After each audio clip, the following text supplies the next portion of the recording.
বিয়ের ২ মাস পর থেকেই আমি একটা জিনিস খুব লক্ষ্য করতাম। আমার ছোট বোন তানিয়া যখন আমার বাসায় আসতো, তখন আমার স্বামী আমার সাথে ঘুমাতে চাইতো না। রাত হলেই দেখতাম কোলবালিশটা নিয়ে আস্তে অন্য রুমে চলে যেত।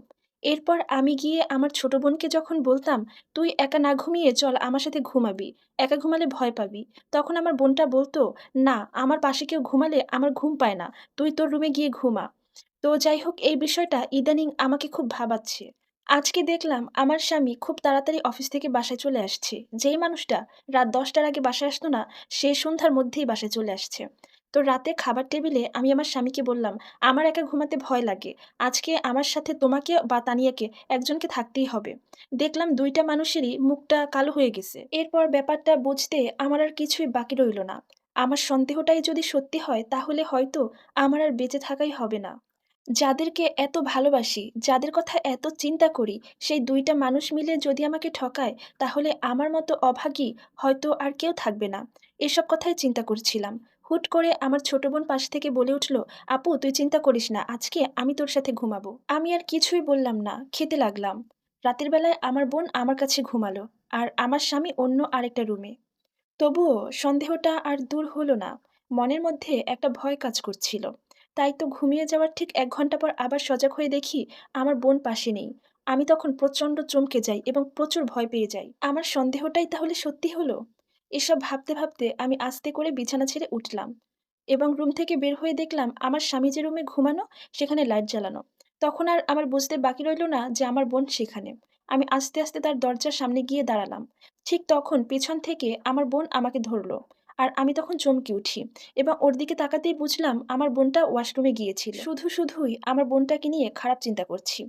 হয়তো আমার স্বামী ঘুমানোর সময় বাতিটা বন্ধ করতে ভুলে গেছে। তো তখনকার মতো সন্দেহ আমার দূর হলো। আমরা ২ বোন গিয়ে ঘুমিয়ে পড়লাম। পরের দিন সকালবেলা আমার স্বামী এবং আমার বোন একসাথে বাহিরে যাবে বলে বলল। আমার বোন ওর বান্ধবীর বাসায় যাবে আর আমার স্বামী অফিসে যাবে। আমার তখন কেমন একটা খটকা লাগলো। ওরা কি আমাকে মিথ্যা বলছে? সবকিছু জানার পরেও আমি আমার বোনকে জিজ্ঞেস করলাম, "এখানে তোর কোন বান্ধবীর বাসা?" আমি আমার বোনের প্রায় সব বান্ধবীদেরকেই চিনি। কিন্তু ও এখন এমন একটা মেয়ের নাম বলছে, যার নাম আমি কখনো শুনিনি। এরপর তারা দুজন বের হয়ে গেল। আমার বোন বাসায় আসতে, আসতে বিকাল ৩টা বাজাইছে। তখন আমি ওকে জিজ্ঞেস করলাম, "কি ব্যাপার? এত দেরি করলি যে?" ও আমাকে বলল, "অনেকদিন পর নাকি ওর বান্ধবীর সাথে ওর দেখা হইছে, যাতে করে ওকে আর ছাড়তে চাইল না। ও নাকি জোর করে চলে আসছে।" তখন আমি বললাম, "ঠিক আছে, তুই ফ্রেশ হ, আমি তোর খাবার দিচ্ছি।" আমি খেয়াল করলাম আমার বোন ওয়াশরুমে যাচ্ছে গোসল করার জন্য।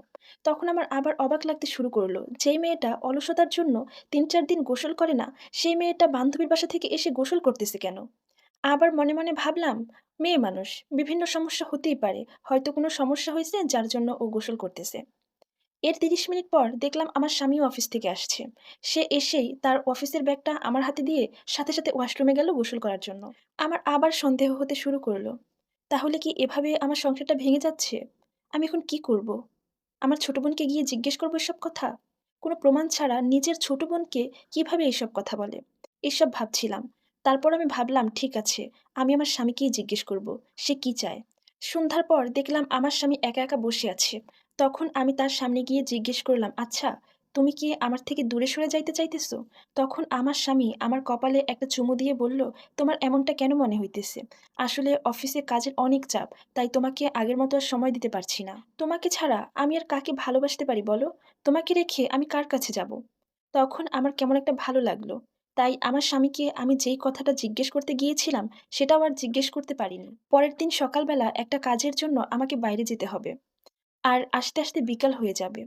আমি আমার বোনকে বললাম, "তোর ভাইয়াও তো বাসায় থাকবে না। একা, একা তুই সারাদিন কি করবি? তুই আমার সাথে চল।" তখন আমার বোন বলল, "ওর নাকি প্রচণ্ড মাথা ব্যথা করতেছে। ও যেতে পারবে না।" এরপর আমি ওকে আর খুব বেশি জোর করিনি। একা, একাই বাইরে চলে গেছি। কিন্তু আমার যেখানে বিকেলে বাসায় আসার কথা, একটু চালাকি করে দুপুরেই চলে এসেছি। বাসায় এসে আমি যেটা দেখলাম সেটা দেখে খুব একটা অবাক হইনি। কিন্তু আমার ২ চোখ বেয়ে অনবরত পানি পড়তেছে। দেখলাম আমার স্বামী এবং আমার আপন ছোট বোন অন্তরঙ্গ হয়ে শুয়ে আছে। আমাকে দেখে ওরা কাপড় ঠিক করতেছে এবং আলাদা হয়ে গেছে।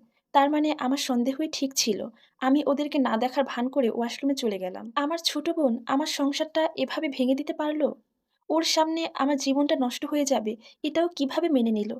আর আমার স্বামী, সে তো জানতো আমি তাকে কতটা ভালোবাসি। তারপরেও সে সবকিছু জেনে এমনটা কিভাবে করল? এরপর ওয়াশরুম থেকে বের হয়ে আমি আর ওদেরকে সহ্য করতে পারছিলাম না। তাই পাশের রুমে গিয়ে শুয়ে পড়লাম। ঠিক তখনই আমার ছোট বোন আমার রুমে গেল।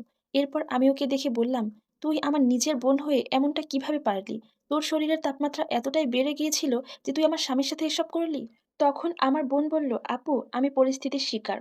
তোমার বাসায় আসার জন্য আমার এই অবস্থা। ভাইয়া আমার গোসলের ভিডিও গোপনে ধারণ করেছিল। আর সেটা দিয়ে আমাকে প্রতিনিয়ত ব্ল্যাকমেইল করে।" আমি যখন ভাইয়াকে বললাম, "ভাইয়া এইসব কথা আমি আপুকে বলে দিব।" তখন ভাইয়া কি বলেছে জানো? ভাইয়া বলেছে, "ঠিক আছে, তুই গিয়ে বল। আর তারপর তোর বোন বড়জোর আমাকে ছেড়ে চলে যাবে। কিন্তু তোর কি হবে জানিস? তোর এই ভিডিও সবার কাছে পৌঁছে যাবে। আমি তোর ভিডিও ভাইরাল করে দিব।" আমি জেনে শুনে তোমার ক্ষতি চাইনি আপু। আমি পরিস্থিতির শিকার হয়েছি।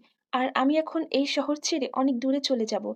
পারলে আমাকে ক্ষমা করে দিও। এই বলে আমার বোন বাসা থেকে বের হয়ে যায়। আমি এখন আর আমার স্বামীর সাথে কথা বলি না। এখন আমার কি করা উচিত আমি সেটাও জানি না। আপনারা পারলে আমাকে পরামর্শ দিয়ে সাহায্য করবেন। আর এই সম্পূর্ণ স্টোরির সাথে আমার বাস্তব জীবনের কোনো মিল নেই। ধন্যবাদ।